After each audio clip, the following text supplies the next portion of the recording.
시청자 여러분 안녕하십니까? 돈이 되는 이슈, 돈 버는 정보와 함께하는 경제인사이트 정철진입니다. 한국과 미국의 재무통상장관이 이번 주 미국 워싱턴에서 통상 관련 협상과 관련해 2+2 형식의 협의를 갖게 됩니다.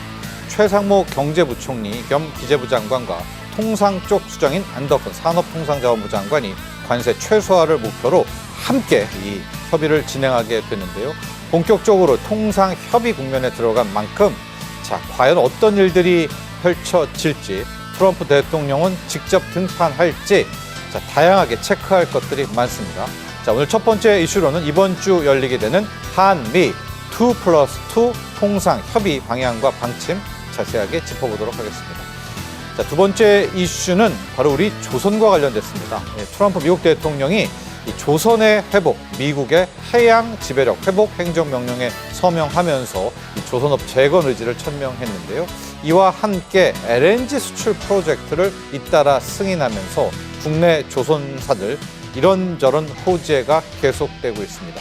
현재 K조선은 고랭제 쪽도 굉장히 잘하고요. LNG 운반선 또 쉐빙선까지 잘합니다. 오늘 두 번째 이슈로는 K조선에 대한 얘기 자세하게 짚어보겠습니다. 경제인사이트는 유튜브 경제인사이트 채널을 통해서 실시간 시청이 가능합니다. 많은 시청 부탁드립니다.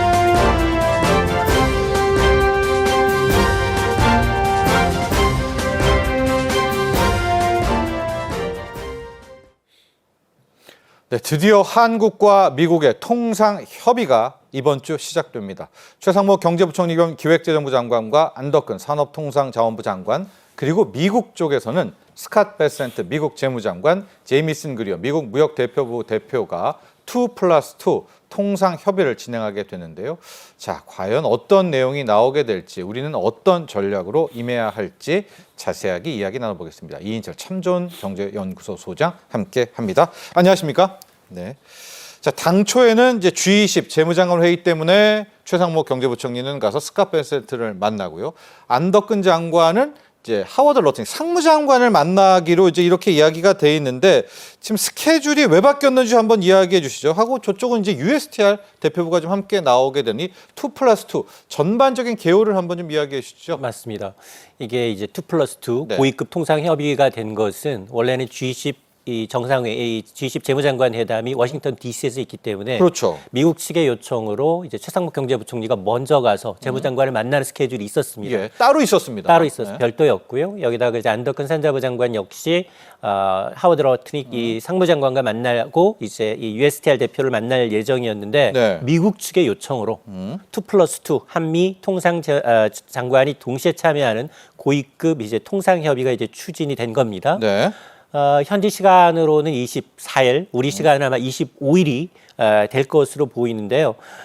이번 협의는 이제 미국의 제안으로 시작이 됐고, 네. 그리고 이제 단순히 협상이 아니라 협의의 형식을 띠고 진행이 됩니다. 이게 왜냐 중요하냐? 우리 입장에서 보면 통상 이슈와 안보 이슈를 좀 분리 대응해야 한다라는 네. 이제 한국 정부의 입장이 반영된 건데, 물론 미국은 이제 일괄 원스톱 쇼핑이라고 해서 일괄 패키지로 한꺼번에 타결을 원하고는 있습니다만, 그럼에도 불구하고 우리 정부는 지금 세 가지 카드를 들고서 이제 무역 수지 적자를 개선하기 위해서 에너지 수입을 늘리는 방안, 또 알래스카 LNG 프로젝트에 참여하는 방안, 네. 그리고 미국이 요구했던 조선업 산업에 대한 협력 카드를 꺼내 들어서 가능한 한 상호관세 25% 철폐가 안 된다면 이걸 어느 정도 좀 낮추는 방안을 모색할 것으로 보이는데, 미국도 사실은 좀 다급해졌습니다. 네. 지금 우선 협상 대상국 5개 국가에서 해서 이미 지난주 일본을 시작으로 시작이 됐지만 그다지 성과가 없습니다. 일본도 버티더라고요. 맞습니다. 네. 그러다 보니까 한국, 일본, 인도, 영국, 호주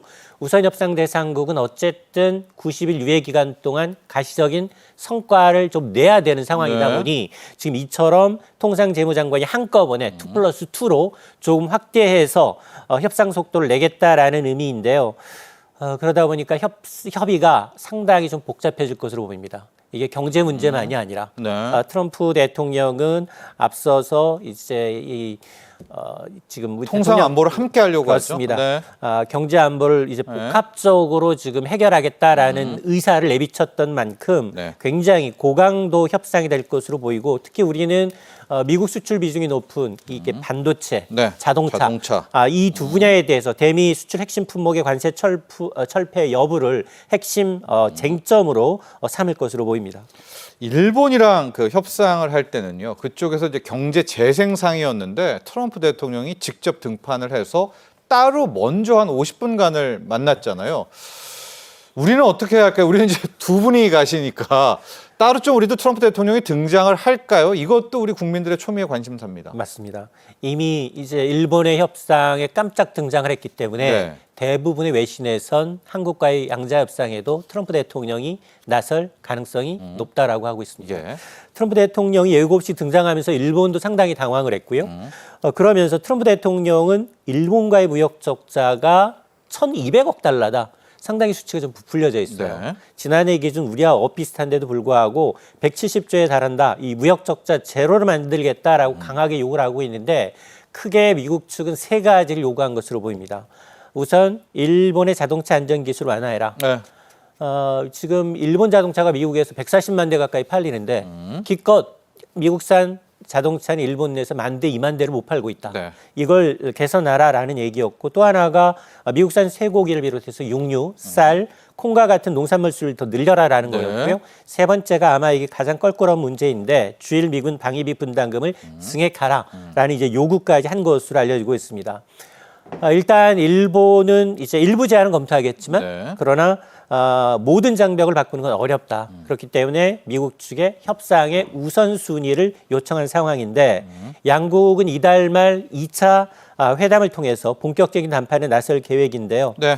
따라서 이번 우리 이제 고위급 이 통상 협의에도 아마 이제 최상목 경제부총리, 안덕근 산자부 장관, 트럼프 대통령이 등장할 걸 대비해서 네. 시나리오를 짜야 할 것으로 보이고요. 어쨌든 90일 이내 가시적인 성과를 내기 위해서는 트럼프 대통령이 직접 참여하면서 억압을 할 가능성이 상당히 높기 때문에 이런 이제 트럼프 대통령의 돌발적인 참여에 대비해서 다양한 시나리오를 우리 정부도 준비를 해야겠습니다. 네.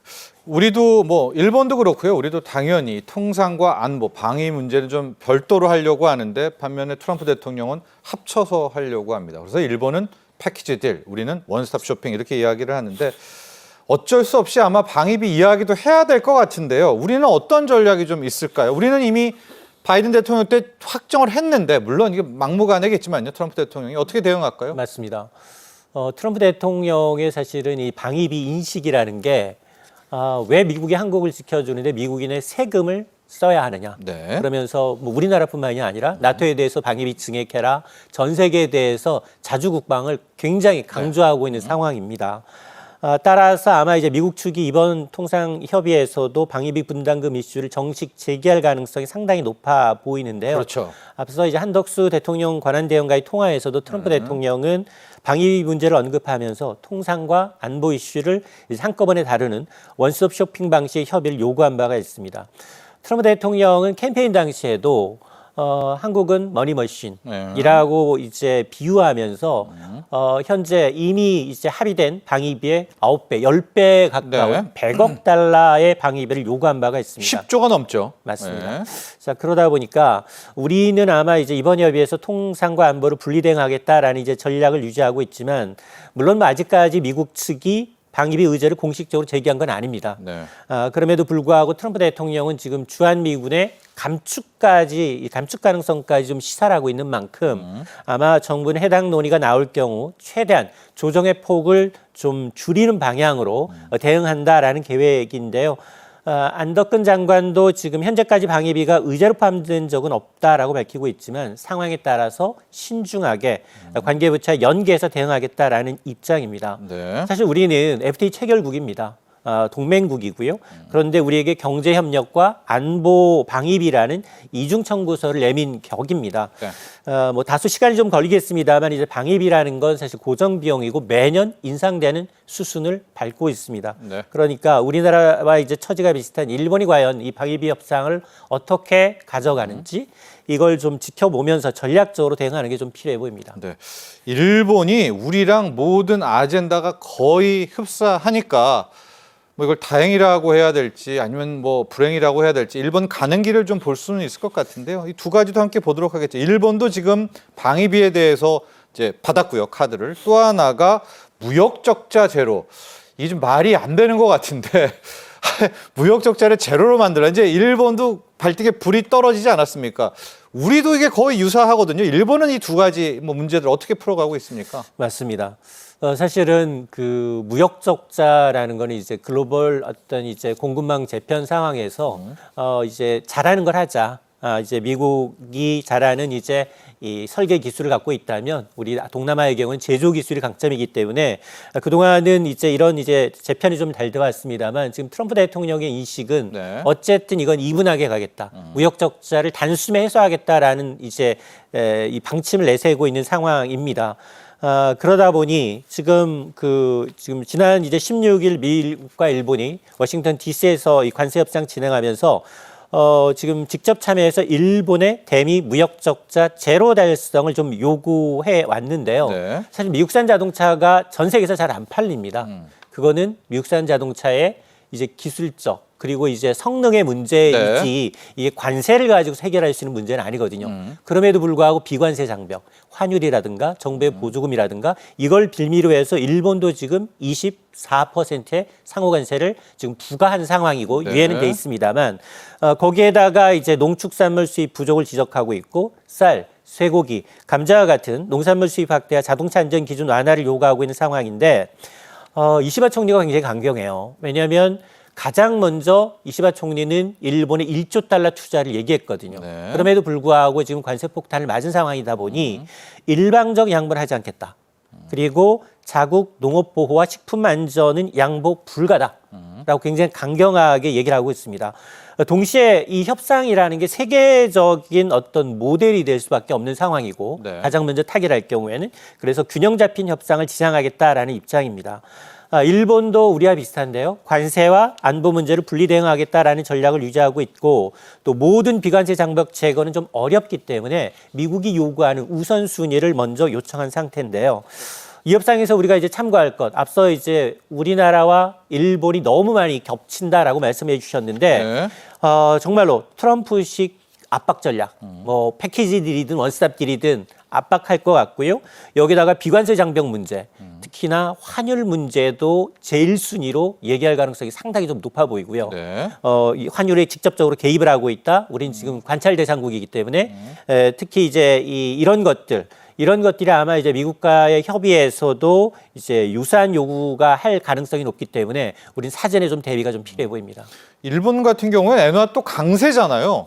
그러니까 환율로도 어떻게 일본을 건드릴 수는 없을 것 같은데. 왜냐하면 지금 일본의 엔화는 강세지만 네. 일단 미국의 달러화가 초약세. 네. 전 세계적으로 지금 이 미국의 국채가 남아들고 있는 상황에서 그건 트럼프 뜻대로 된 거잖아요. 맞습니다. 네. 그런데 그걸 누가 사줘야 되느냐? 동맹국들한테 사라고 강요할 가능성이 있다는 겁니다. 네. 미국의 국채를 사라. 왜냐하면 지금 우리나라의 경우에는 전체 이 국채 비중이 미국의 국채 비중이 전체의 한 0.4% 수준에 불과하지만 예. 중국이 한 11%, 일본은 13%입니다. 그럼에도 불구하고 지금 이 쏟아지고 있는 이 국채 폭락하고 있기 때문에 이걸 어느 정도 동맹국들이 좀 사주길 바라면서 환율을 비관세 장벽의 하나로 첫 번째 항목으로 꼽고 있는 것 같습니다. 네, 트럼프 대통령이 지금 일본에 대해서 무역 적자 제로를 제안했다라고 합니다.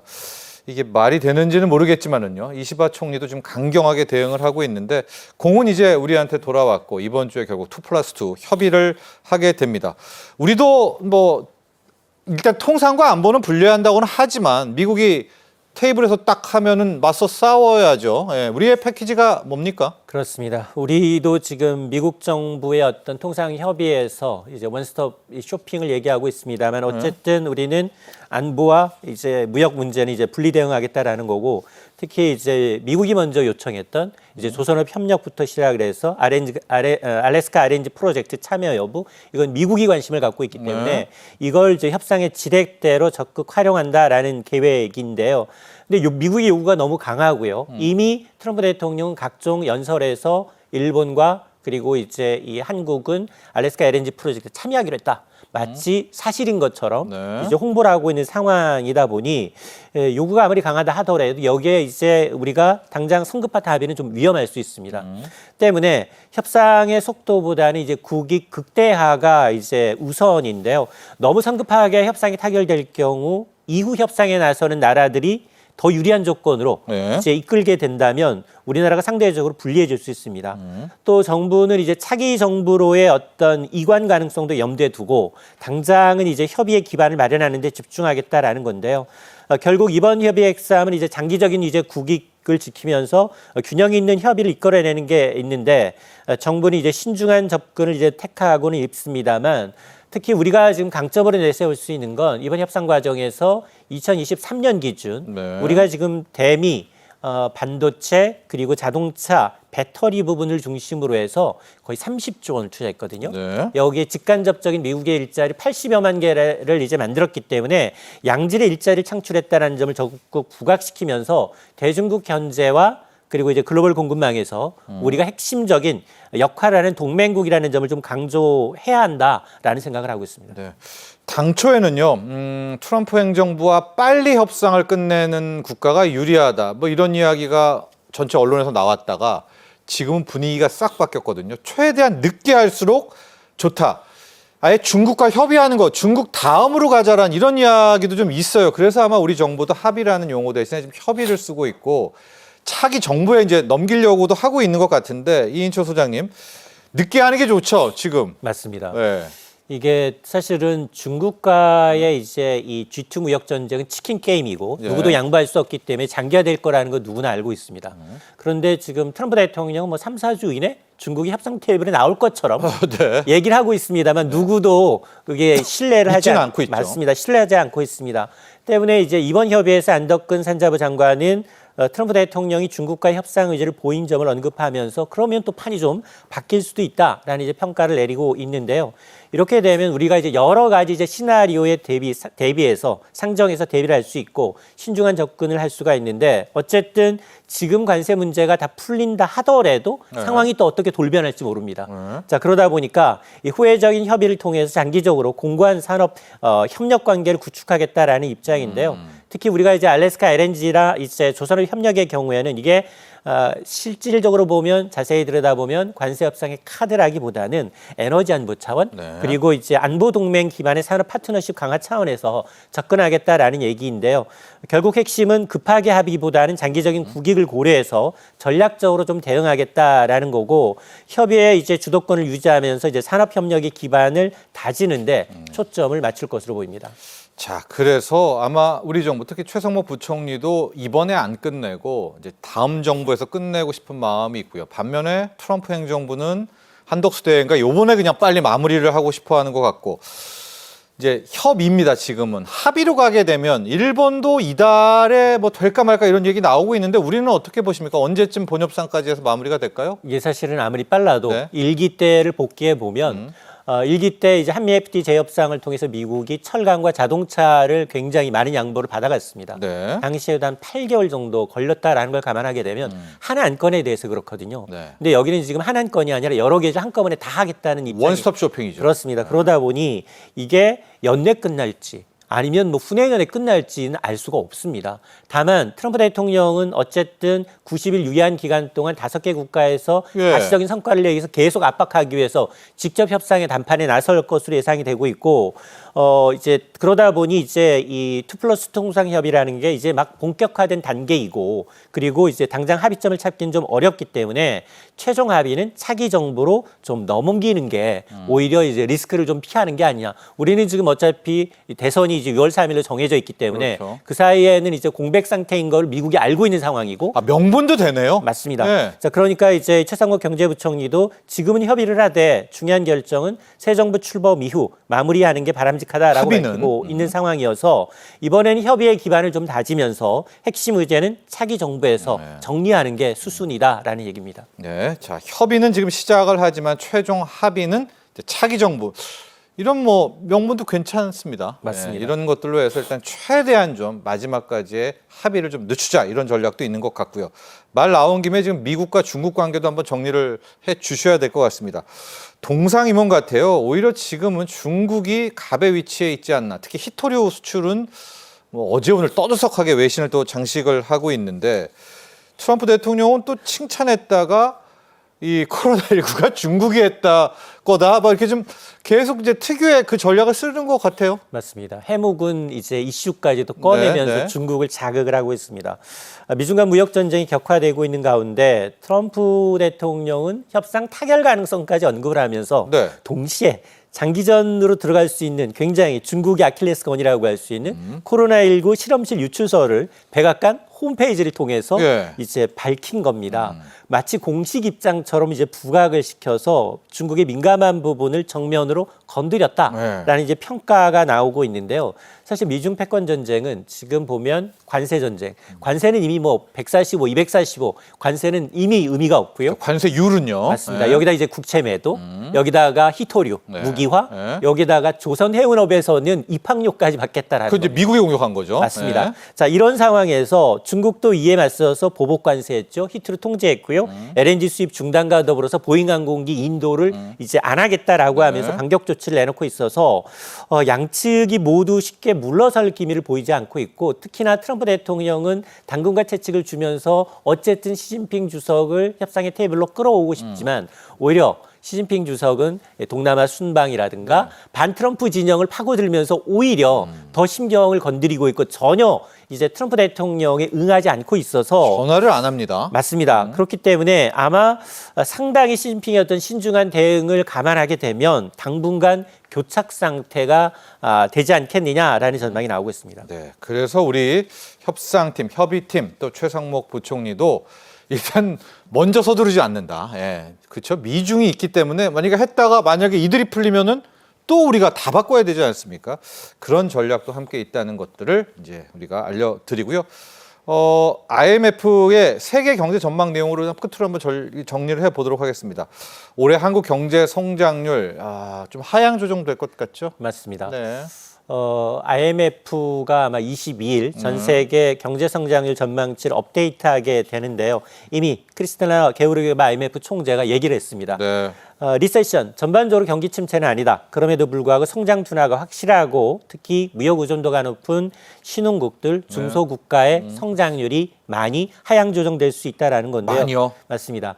지난 1월만 하더라도 사실 미국 경제가 너무 좋으니까 세계 경제 성장률 전망치를 상향했습니다. 네. 그런데 이제 주목할 게 과연 세계 경제 성장률 전망을 얼마나 낮출지, G2 무역 당사자인 전쟁의 당사자인 미국과 중국의 성장률을 얼마나 낮출지, 그리고 2% 올해 성장 전망에서 아마 정부 제외하고 가장 높게 보고 있는데 예. 이걸 얼마나 낮출지 이미 한국은행은 1분기에 마이너스 성장 가능성까지 얘기하고 있는 상황이기 때문에 네. 전반적으로 1% 초반대로 상당히 좀 낮아지지 않겠느냐라는 얘기인데요. 네.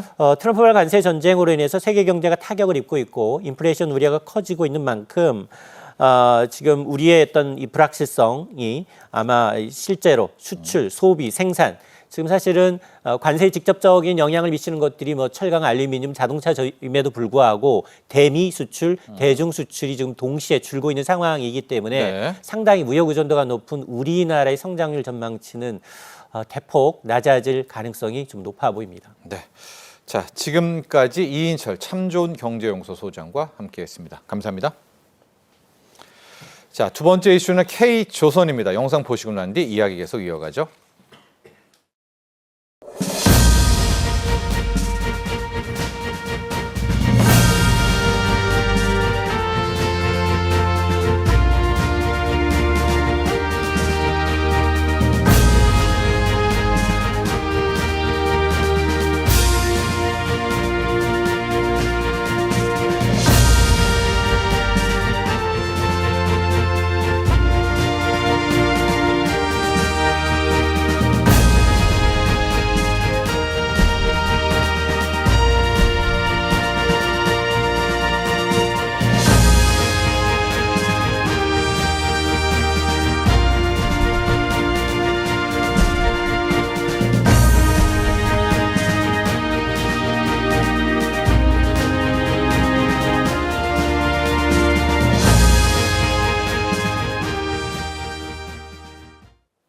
네, K조선이 미국 트럼프 행정부 조선 산업의 전략적 파트너로 급부상하고 있습니다.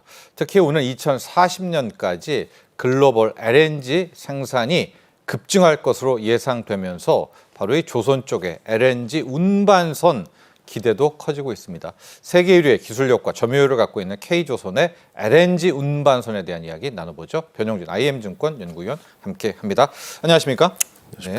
이거부터 봐야 되겠습니다. 트럼프가 서명했다라고 하는 미국의 해양 지배력 회복이요. 되게 좀 말이 좀 인문학적이네요. 예, 이 내용이 좀 뭐고 뭘 어떻게 하겠다는 겁니까? 여기에 이제 우리 K조선도 많이 좀 연관이 있는 것 같아서요. 네, 맞습니다. 기본적으로 네. 미국의 해운과 조선 관련, 해양 관련 전반 산업의 인프라를 전부 강화시키겠다는 그런 의도가 담긴 명령이고요. 네.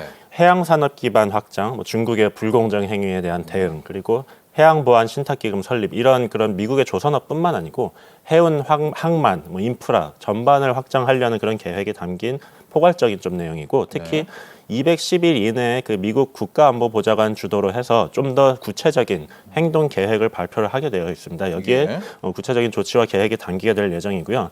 단기적으로는 한국 조선업에 도움을 요청하지만 궁극적으로는 그런 미국의 조선업 능력과 해운 관련 능력을 확장하는 데 그런 의의가 있다고 하겠습니다. 네, 해양 지배력을 회복한다. 자, 내용 좀 보셨죠? 이제 중국 쪽을 결국 노린 것도 같은데 공교롭게도 이거 서명하고 나서 17일 한 일주일 정도 흐른 다음에 이거 말은 나왔던 건데요. 미국으로 들어가는 중국의 이제 해운사들 또 중국 배들에 대해서 수수료를 부과한다. 중국 조선 상당한 타격 아니겠습니까? 당연히. 중국 조선뿐만이 아니고 중국 해운사도 상당히 이제 그렇죠. 타격을 해운 받을 조선 수 있을 네. 것 같고요. 기본적으로 2월달에 처음에 제한된 액션이 있고 이번에 좀 더 확정이 돼서 조치가 약간 완화돼서 나오긴 했습니다. 그래서 한 180일 정도의 유예 기간을 거쳐서 10월부터 단계적으로 부과를 하게 되고 중국 선사 그리고 중국산 선박을 운영하는 중국 선사가 아닌 해외 선사들한테 그 입항을 했을 때 그런 수수료 부과를 좀 주된 내용으로 하고 있고요. 네. 순톤수 기준 또는 그런 TEU 기준으로 해서 좀 더 높은 쪽으로 기준을 부과를 하게 되고 네. 톤당 18달러에서 한 33달러 그리고 TEU 기준으로는 한 140달러에서 한 250달러까지 순차적으로 좀 높이게 됩니다. 그래서 기본적으로 중국 선사들은 좀 타격을 받게 될 거고요. 네.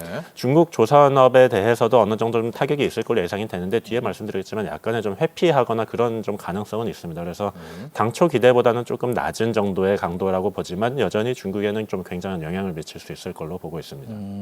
중국 조선이 좀 이제 트럼프 등장하고 많이 위축되나요? 어떻습니까? 또 일각에서는 뭐 그냥 괜찮다. 왜냐면 원래 수주라는 게 또 네. 원래 장기 아니겠습니까? 뭐 두 가지 의견 같이 들어봐야 될 것 같아요. 일단 타격 받는다 쪽, 안 받는다 쪽인데요. 받는다 쪽은 어떻습니까? 일단 잘 짚어주셨는데 네. 이게 장기적인 좀 산업이다 보니까 트럼프가 취임하고 사실 지금 기간이 뭐 반년도 지나지 않았습니다. 그렇죠. 그래서 뭐 네. 3개월 됐어요, 오늘. 조선업의 네. 뭐 짧은 사이클이라고 해봤자 2년 3년 정도를 얘기하거든요. 그래서 기본적으로는 지금 그 여부를 판단하기는 약간 좀 이르다라는 말씀을 좀 먼저 드리고 다만 그럼에도 불구하고 한 1월에서 3월까지 네. 벌크선 발주량을 봤을 때 특히 중국에서 수주한 양이 지난 거의 뭐 10년, 30년 만에 최저치라고 지금 기록이 되고 있습니다. 그래서 영향을 받았네요.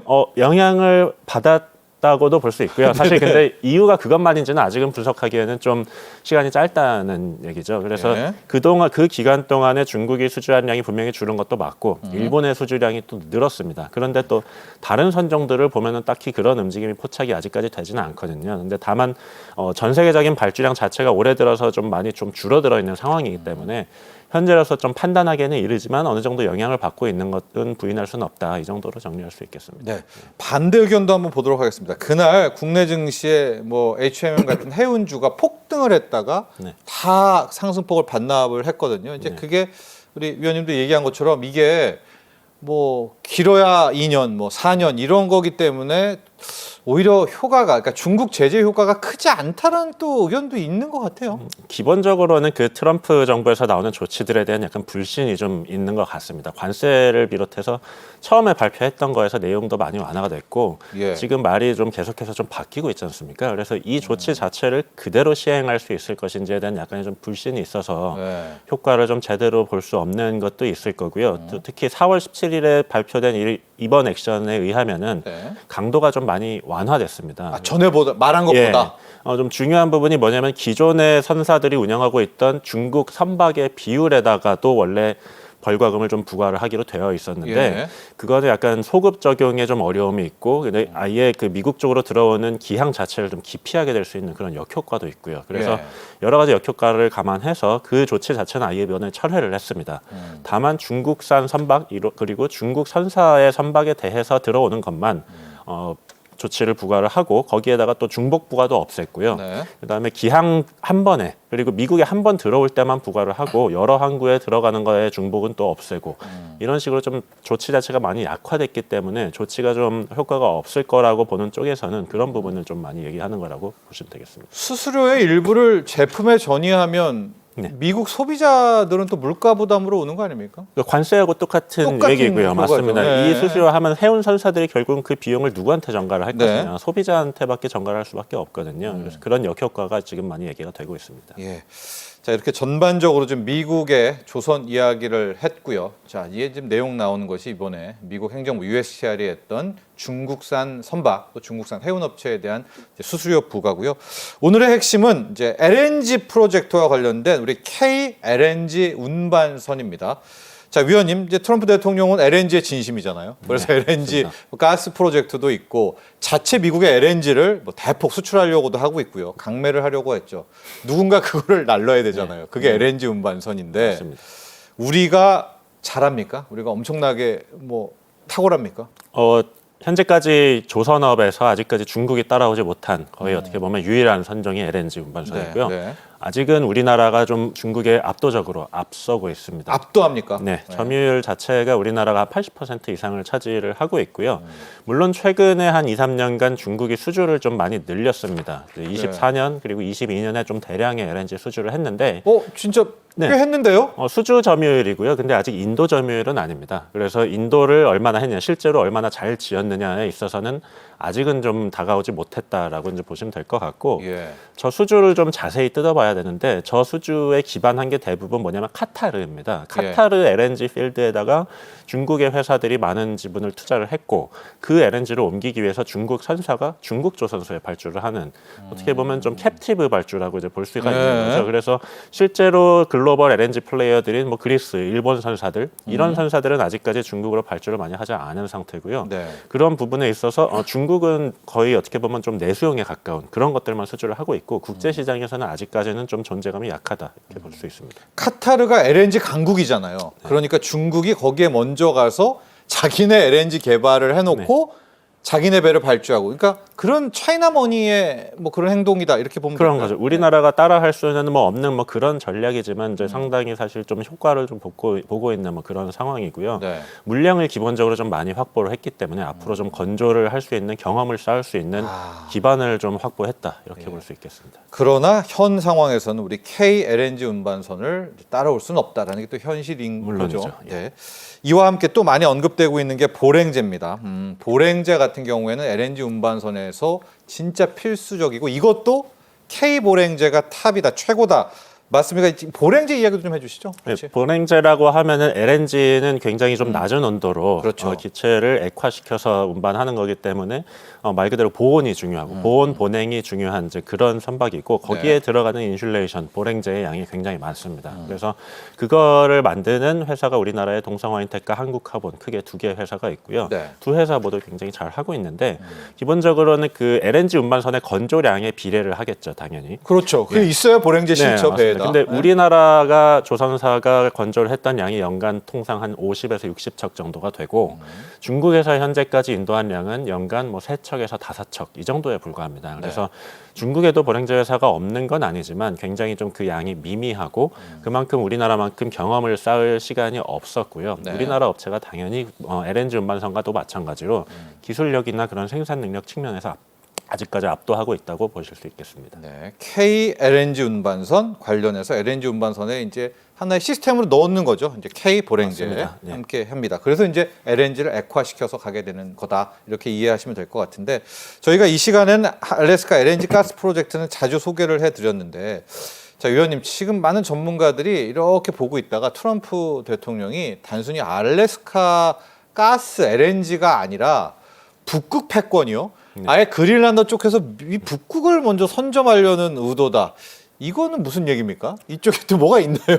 북극 펀드 얘기를 해주셔서 저도 마침 이번 주에 사실 국회 그 북극 펀드 관련 토론회를 이제 참석할 예정인데요. 예. 우리나라에서도 물론 이제 그 인식을 하고 중요성을 인식을 하고 대응을 하려고 하고 있는 것 같습니다. 근데 북극. 예, 트럼프가 북극 패권을 잡으려고 하는 뭐 큰 이유 중에 하나는 결국은 경제적인 가치가 일단은 좀 클 거고요. 북극이에요. 예, 북극 항로를 제대로 이용했을 경우에 현재까지는 이제 얼음 때문에 많이 이용을 못했는데 그게 온난화로 인해서 많이 좀 깨지면서 실제로 배가 좀 어느 정도 갑니까? 운항할 수 있는 상황이 네. 되고 있고 북극 항로를 이용했을 때 단순히 봤을 때 한 유럽에서 아시아 간의 거리를 한 30-40% 정도를 절감을 할 수가 있다라고 이제 파악이 되고 있고 예. 지난 10년간 운송량이 북극을 이용한 운송량이 한 37% 정도 증가를 했다고 보고가 되고 있습니다. 이미 저 북극 이미 항로를 조금씩 이용합니까? 예, 늘어나고 있고 많지는 않습니다만 예, 실제로 좀 늘어나고 있는 추세고 거기에다가 자원 북극에 매장된 석유가 전 세계 한 13%에 달한다라는 이제 연구가 있고요. 그래서 망간하고 니켈 그런 광물이나 희토류 같은 자원들도 굉장히 많이 매장이 되어 있다. 이렇게 얘기가 되고 있습니다. 예. 마지막으로는 군사적 가치인데요. 당연히 이제 북극이라는 곳이 주인이 없는 곳이다 보니까 그리고 경제적 가치가 중요하다 보니까 안정적인 그런 항로 확보를 위한 그런 군사적인 가치들 이런 것들을 고려해서 예. 트럼프가 뭐 그린란드의 영유권을 주장하고 뭐 이런 식으로 북극 패권을 주장하고 있는 걸로 파악됩니다. 크게 두 가지네요. 물류와 원자재입니다. 이제 위가 원래는 얼음이었는데 네. 약간 녹으면서 맞습니다. 이제 배가 다니니까 물류가 훨씬 더 가깝겠죠. 네. 오는 게 있고 또 거기에 뭐 석유라든가 원자재가 많다고 하는데 러시아는 가만히 있을까요? 자기네들이 또 사실 러시아가 아직까지는 좀 네. 더 앞서 있다라고도 볼 네. 수가 있는 게 러시아는 이미 쇄빙선을 50척 넘게 보유를 하고 있습니다. 실제로 굉장히 많이 사용을 하고 있고 네. 다량이 핵 추진 또는 이제 군사적 용도로 쓰이고 있는 그런 선박들을 많이 하고 있어요. 네. 근데 미국은 쇄빙선이 사실상 뭐 없다시피 한 3척 있는데 만들겠죠. 예, 네. 제대로 쓰고 있는 게 없고 네. 뭐 그 사실은 러시아하고 비교가 되지 않을 정도로 좀 밀려 있는 상황이기 때문에 뭐 이거는 조선업 재건과도 좀 연관이 되는 얘기입니다만 해양 지배력 아까 맞습니다. 선동한. 예, 그래서 네. 전반적으로 미국은 여기서 지금 아직 뒤처지고 있다. 예, 이렇게 볼 수가 있겠습니다. 자, 지금 화면에도 나오고 있는데요, 위원님. 여기서 이야기를 좀 넓혀보면은요, 우리가 K LNG 운반선, K 본행제 얘기를 했잖아요. 네. 정말 트럼프 행정부가 북극 항로, 뭐 북극 저쪽에 진심이라면 북극 패권에 네. 쇄빙선이 있어야 될 것 같거든요. 당연한. 그럼 K 쇄빙선의 현실은 어떻습니까? 우리 쇄빙선은 우리 어때요? 일단 그 북극 항로를 운항할 때 일반 선박을 투입할 수는 없습니다. 그렇죠. 온도가 굉장히 낮아서 일반 선박의 철판은 깨지기가 쉽거든요. 예. 철판의 그런 내빙성도 강해야 되고 강도도 강해야 되고 두꺼워야 돼요. 그래서 네. 굉장히 비싸고 만들기가 어려운 선박인데 또 앞모양도 약간 쇄빙. 앞모양 예. 말씀하신 것처럼 얼음을 깨고 나가야 되고 네. 엔진 네. 출력도 훨씬 강합니다. 네. 그래서 어려운 선박인데 당연히 우리나라가 가장 좀 잘 만든다라고 보셔도 무방하고요. 예. 과거에 하나오션 이제 예전에 이제 대우조선 해양이었죠. 그렇죠. 그 회사가 아크틱 LNG 운반선을 15척을 한꺼번에 수주해서 만든 사례가 있고 네. 삼성중공업 또한 아크틱 셔틀 탱커를 잘 만들어서 인도한 사례가 있습니다. 그래서 굉장히 우리나라가 전 세계적으로도 가장 많이 만들었다라고도 볼 수 있고요. 상업적인 그 예. 대형 선박의 경우에 그리고 가격도 굉장히 비싸서 부가가치가 높습니다. 네. 당시에 제 기억으로 LNG 운반선 한 척이 한 2억 불 정도 했었는데 그런 쇄빙 LNG선은 3.2억 불, 한 1.6배 정도가 비쌌거든요. 그래서 조선소 입장에서도 돈이 굉장히 많이 되고 부가가치가 높은 그런 선박이었습니다. 5천억, 6천억쯤 됩니까, 그러면? 현재 기준으로는 LNG 운반선 가격이 2억 5천까지 올랐고요. 예. 단순히 계산해보면 한 4억 불까지도 할 수 있을 거라고 계산이 돼요. 쇄빙선이요? 그러면 한 6천억 가까이 6천억. 될 수 있는 거죠. 예. 러시아가 아까 많다고 했잖아요. 그건 누가 만든 겁니까? 그 쇄빙선? 러시아에도 이제 조선소가 있고요. 네. 우리나라가 만들어서 인도한 것도 사실은 러시아 선주들 용이긴 합니다. 아, 그래요? 예, 그래서 뭐 사실은 어떻게 보면 남 좋은 일을 뭐 했다고도 볼 수가 있는데 예. 그 15척의 LNG는 러시아의 그 소보콤플로트라는 그런 그 에너지 회사 그쪽에서 쓰일 걸로 인도가 됐고요. 예. 러시아가 만든 건 우리가 만들어준 것도 있지만 현지에 뭐 찌빠지다라는 뭐 러시아 현지 조선소도 있어요. 그래서 여러 군데서 만들어서 지금 사용을 하고 있습니다. 자, 뭐 아직은 현실화되지 않았지만 미국에서 주문을 하면은 받아야 되겠죠. 러시아도 주문을 하면 그것도 받아야죠. 쇄빙선을 만약에 다 뭐 우리가 양국이 다 굳이 뭐 온다면. 선주를 가려서 뭐 받을 필요는 없죠. 없을 것 같고 네. 다만 러시아와 그 미국의 사이에서 좀 저울질을 잘 해야 될 것 같은데 트럼프가 그 러시아 선을 받는 거에 대해서 네. 예, 뭐 회방을 놓지만 않는다면 네. 둘 다 하는 게 당연히 맞다라고 생각이 됩니다. 자, 이제 조선에 대한 이야기를 좀 해보도록 하겠습니다. 트럼프 행정부에서 우리가 목소리를 낼 수 있는 분야가 이제 K-조선이고 이것 때문에 이번에 협의에서도 이 지렛대, 레버리지를 일으키려고 하는데 자, 우리의 조선사들, 조선업은 어떤 좀 전략과 자세가 있어야 될까요? 그러니까 정부 차원에서도 조선을 가지고 딜을 할 텐데 네. 기업 입장에서는 좀 어떤 뭐 전략이라든가 이걸 좀 갖고 있어야 될까요? 많은 뭐 뉴스나 최근에 그런 얘기를 보면은 네. 그 미국에서 조선업 재건에서 한국이 굉장히 많은 역할을 할 거고 수혜를 볼 네. 거다 이렇게들 좀 장밋빛으로 많이 보시는데 사실은 어느 정도 좀 조심스러운 접근이 좀 요구가 되고요. 왜냐하면 예. 기본적으로 미국이 우리한테 발주를 줄 수 있지만 궁극적으로 원하는 거는 미국 조선업의 재건이거든요. 그래서 우리의 현지 투자를 좀 바라고 있고 네. 현지 투자, 뭐 기술 이전, 그리고 교육 이런 부분에 있어서 그러니까 우리가 그쪽에도 어느 정도 뭔가 베네핏을 줘야 하는 그런 거를 유도를 하고 있습니다. 그래서 현지 조선소가 현재 제대로 돌아가는 조선소들이 사실상 없는데 네. 거기에다가 우리 자본으로 투자를 해야 하는 상황이 이제 있을 수가 있고요. 실제로 하나그룹 같은 경우에는 많이 이미 좀 투자를 한 상황이고 네네. 그다음에 그것뿐만이 아니고 현지에서 그런 공정 관리 같은 것들을 위해서 인력 교육을 하고 뭐 그런 여러 가지로 우리나라가 좀 투자를 해야 되는 뭐 상황들이 있습니다. 근데 조선업 투자라는 게 이게 말처럼 쉽지가 않은 게 이러다가 네. 뭐 사이클이 뭐 벗어나거나 혹은 그렇죠. 좀 하강을 하거나 네. 하면은 이게 좀 도구로 돌아올 수도 있기 때문에 상당히 좀 신중한 접근이 좀 요구가 됩니다. 그러니까 좀 좋은 지적을 해주셨는데 우리가 너무나 K조선에 대해서 트럼프 대통령을 좀 믿는 것이 아니냐. 네. 하도 막 K조선 하니까 맞습니다. 트럼프 행정부가 뒤통수를 칠 수도 있는 거 아닙니까? 그죠? 한국 돈으로 다 투자해라 한 다음에 네. 약간 좀 공급 과잉을 만들어 놓을 수도 있잖아요. 제가 판단할 영역까지는 아니겠습니다만 네네. 어쨌든 투자는 투자대로 해놓고 실제로 일감을 안 준다. 그렇죠. 뭐 충분히 가능한 상황이죠. 예. 그런 다음에 가격 딜을 해서 오히려 싸게 발주를 하려는. 우리야 뭐 돈을 태웠으니까 아쉬운 건 그때부터는 또 우리가 될 거고 예. 그렇기 때문에 뭐 굉장히 좀 조심스럽게 계약 조건이나 이런 것들을 접근을 해야 될 걸로 보입니다. 네, 우리 아마 더 잘 알겠죠. 우리 K조선의 뭐 HD라든가 삼성중공업도 잘 알 텐데 정부 차원에서의 이제 협의를 하는 것도 있지만 민간 기업이 정말 방금 우리 변영준 위원께서 이거 괜히 막 투자하고 미국이 해줄게 하다가 딱 끊어버리면 이게 또 상당히 좀 힘든 국면이 오겠어요. 그럴 수 있습니다. 네. 충분히. 예, 네. 정권이 뭐 바뀔 가능성도 사실 있고 그렇죠. 정권 안에서도 뭐 결정을 바꿀 여지는 충분히 남아 있습니다. 네. 알래스카 LNG 프로젝트 이거는 어떻게 할까요? 이것도 지금 거의 60조짜리고 일본과 한국 이제 우리 보고 다 이걸 해라라고 이야기를 하는데 이것도 솔직히 좀 고민이 되잖아요. 너무나 장기 프로젝트여서. 이게 알래스카 LNG라는 게 너무나 거대하고 돈이 네. 많이 들어가는 프로젝트고 미국 안에서도 그 유수의 에너지 회사들, 뭐 엑소니나 쉐보론 이런 회사들도 사실은 손대기를 어려워했었던 프로젝트거든요. 네. 그래서 우리나라에도 투자를 지금 유도하려는 방향으로 가고 있는데 민간 업체에서는 사실은 발을 좀 들이기가 어렵습니다. 그렇죠. 그래서 뭐 가스공사나 이런 네. 국영 회사들을 위주로 좀 추진이 될 것으로 보이는데 뭐 말씀드렸다시피 이제 이거 제 개인적인 생각으로는 여기에 섣불리 투자를 하기보다는 사실은 미국 LNG를 뭐 사오는 공급 계약 정도를 시작으로 좀 접근을 하는 게 어떨까 싶은데 네. 투자에 있어서는 좀 상당히 좀 조심스럽게 저는 접근을 하는 걸 근데 압박하면요. 그렇게 저희 알래스카 LNG 무조건 투자해라. 저희 이제 협상팀에서 그건 잘 좀 고려해 주실 걸로 생각합니다. 예, 방위비를 지금 10조 원 늘리라고 하니까 이제 그거와 또 많이 고민을 해봐야 되겠습니다. 앞으로 이제 협상팀, 협의팀의 큰 숙제로 남아 있는 거고요.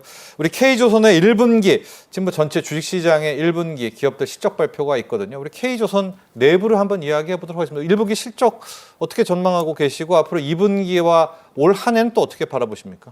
1분기 실적 이제 이번 주부터 네. 오늘 하나엔진을 비롯해서 이번 주에 현대중공업그룹하고 삼성중공업 실적이 예정이 되어 있고요. 다음 주까지 해서 실적이 다 나올 텐데 현재까지 감지되는 분위기는 뭐 상당히 좋은 편입니다. 네. 일단은 공정이 작년 이후로 굉장히 정상화가 되고 있고 조선사들이 수주했던 선박의 성과도 많이 올라가고 있고 그래서 수익성이 좀 괜찮아지고 있는 편이고요. 네. 1분기에 그 설날하고 2월달 조업일수가 작았던 뭐 그런 것들을 감안하더라도 지금 영업이익은 4분기 혹은 그 이상으로 나올 걸로 좀 기대가 되고 있는 상황입니다. 2분기, 3분기가 오히려 K조선의 실적이 좀 꺾일 수 있다라는 좀 우려도 있는 것 같은데 위원님은 어떻게 보세요? 개인적으로는 뭐 꺾일 것까지는 아니라고 아니다. 생각을 하고요. 뭐 3분기는 여름 휴가가 워낙 길기 때문에 조업일 수가 작아서 뭐 약간 그럴 수는 있겠지만은 2분기는요? 네, 2분기는 뭐 그럴 것도 없고요. 사실상 기본적으로 그 한국조선업 실적의 방향성이 26년까지는 상승하는 방향입니다. 왜냐하면은 성과가 21년부터 24년까지 올랐기 때문에 수주 받아놓은 게 예, 있으니까 그 부분은 돈은 계속 들어온다. 오르면서 반영이 될 거고 그 중간중간에 뭐 예상치 못했던 뭐 원가의 상승이라든지 이런 부분이 없다라고 하면 기본적으로는 상승하는 방향으로 가고 있다고 봅니다. 네, 자 우리 K조선의 1분기 실적 전망까지도 함께 해봤습니다. 지금까지 변용진 IM증권 연구위원과 함께했습니다. 오늘 감사합니다. 감사합니다.